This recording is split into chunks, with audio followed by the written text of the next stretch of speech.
like to answer some frequently asked questions about family and systemic constellations.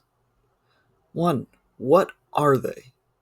I don't actually know, but they seem to be interactable representations of intangible realities, inviting those realities to bend under direct attention.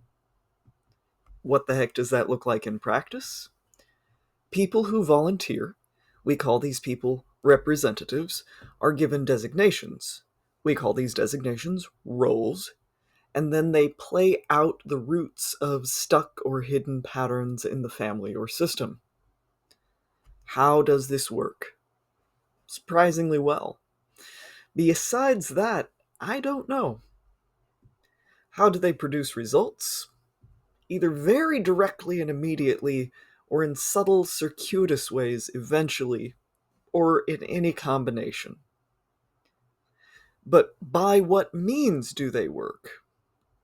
As you might anticipate at this point, I don't know. But they seem to act directly on reality's blueprints, as well as on the perception filters of the client. Of course, some have argued that the Venn diagram of reality and perception is basically a circle. What should I expect when attending my first constellation? Definitely start with confusion, then open the scope to every other emotion. You might need them all. Now you're ready to jump in. Unless you want to hear more, let me see if I have any more hard facts in the bottom of my bag. Literal constellations are, of course, the patterns we project into the starscape. These constellations are about the patterns we see play out in our families and other systems we're part of.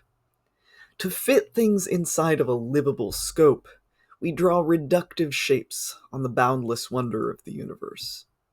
There is nothing wrong with this, by the way. The human instinct to make shapes, stories, and meaning is truly beautiful.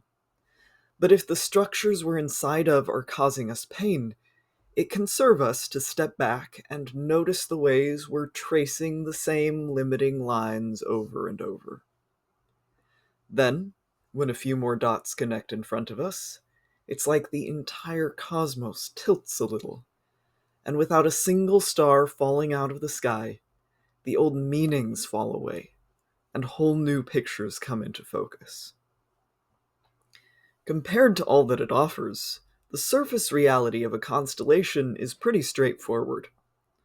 People who are not intimate parts of the client system are given roles and represent the client and their system under a facilitator's direction. The client gets the rare opportunity to observe the patterns that play out in and around them from the outside. Constellations were pioneered by Bert Hellinger, a German missionary turned psychotherapist, and was informed by the perspectives of the Zulu people he lived among for many years, and later the work of Eric Berne. Hellinger constellations are highly structured and usually involve the facilitator giving volunteers the roles of specific family members, allowing those experiences to come through, and then directing the representatives in specific actions and statements. This is incredibly useful, powerful work. But like many such forms, a lot of people have broken out of these structures in their own directions, sometimes to incredible effect. Carl Buchheit and Carla Camus, who I learned from, rarely tell their representatives who or what they're representing, and they've found this strips away the representatives' projections and preconceptions of their role, resulting in purer quality of information coming through. When I say coming through, I mean coming into the representative's experience. But where is it coming from? I'm back to my classic line from the introduction. I don't know. Carl and Carla don't know. I don't think Hellinger knew. We like to call it the field because we've got to call it something. Whatever it is that provides us with the capacity to constellate, we experience it to be highly informed, benevolent, and responsive. Another remarkable point is that being a representative requires no training or even talent. We recommend watching through a constellation before volunteering to represent, just so you have a feel for what's going on. Though I declined to follow that advice myself, representing a host of unnamed ancestors in the first constellation I ever witnessed. And that seemed to go just fine. More than fine. It was expansive. The constellation I'd been witnessing, an in-person constellation facilitated by the phenomenal Michelle Masters, was depicting a mass tragedy. When I volunteered for my first ever role, I was actively sobbing on the sidelines. As soon as I accepted my designation of many ancestors, my grief fell away, and I experienced the vastness of their collective love for their descendants. It was so much bigger than any tragedy that had befallen them. This single hour forever shifted how I perceive and process world-scale pain in ways I can't put into words. When you step out of a representation, the field cleanly shuts off the tap. This isn't possession. We're not summoning actual spirits or forces. We're allowing experiential information to move through us. But experience and information can be pretty potent stuff. Whether you represent great forces, many ancestors, victims, perpetrators, ideas, or fragments of consciousness, representing is always valuable to the representative as well as the constellation client. Either you're representing an experience unlike your own, which is a risk-free way to expand your felt knowledge of reality, or you're representing an experience like your own, which can be a lot like walking face first into a free constellation. In fact, even witnessing another's constellation plucks at parallel and intersecting lines of your own patterns, and this resonance offers movement into your own system as well. Which brings me into the experience of witnessing.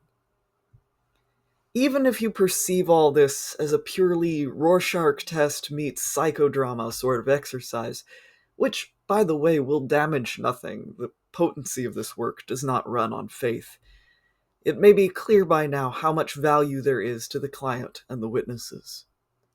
What may not be clear yet is the value provided by witnesses. Personally, I'm a firm believer that if a tree falls in the forest and there's no one around to hear it, it still makes a sound. Nevertheless, hearing is itself an action and a transformative action. Many times, witness is the very action that a family constellation requires for an interrupted, repetitive motion to complete, conclude, and take its rightful place in the past. While small constellations with few witnesses, or even no witnesses outside of the participants, can still have outsized impacts, the experience of many witnesses is tangibly potent. The need for witness is the reason humankind builds memorials and statues, marks graves and sites of battles. The craving for witness is an inborn trait of our social species, even, and perhaps especially, when what has gone unwitnessed is a secret, a shame, or a truth long denied. All this to say, if all you offer is witness, you have offered a very real gift to the client and all other participants. The experience of witnessing itself can vary greatly. As I mentioned at the beginning, confusion is a normal starting place, at least for a blind or veiled format. You may be bored or riveted. You may be tired or energized. You may feel nothing much out of the ordinary, or you may receive a kaleidoscopic fire hose of thought and emotion that don't seem to belong to you, or anything in between. There is no wrong experience of witness, just as there is no wrong experience of a role. And there can be a little overlap between witnessing and receiving a role. Sometimes information from the field will bleed out into the witnesses. If you're feeling something highly anomalous, the facilitator might like to know what you're experiencing so they can include it in their sense of the whole structure. The experiences from witnessing and having a role will, themselves, remain cleanly inside of the bounds of a constellation once it is complete. That's not to say it can't trigger anything or stir anything up. Frankly, it's quite likely to do so be ready to take care of yourselves afterwards, preferably by doing something that moves your body or relaxes it, but usually by turning your conscious attention away from the constellation. That goes double for the client. I'm not of the belief that anyone even can ruin a constellation or its impact, but you can definitely trip it up and slow it down by ruminating on it or overanalyzing it. And definitely avoid talking about the contents of the constellation to anyone involved in the patterns that arose.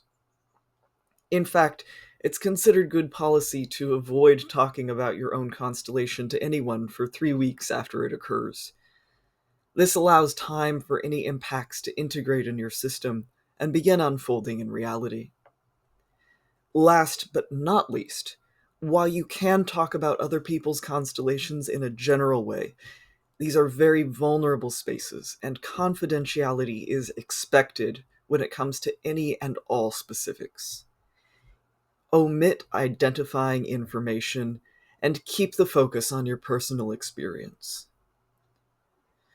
What more could be said about constellations could fill books, and has, but people have successfully been witnesses, representatives, and clients while knowing far less than what you know now. I hope now you're feeling comfortable and ready to join us and experience the infinite possibilities of the field for yourself.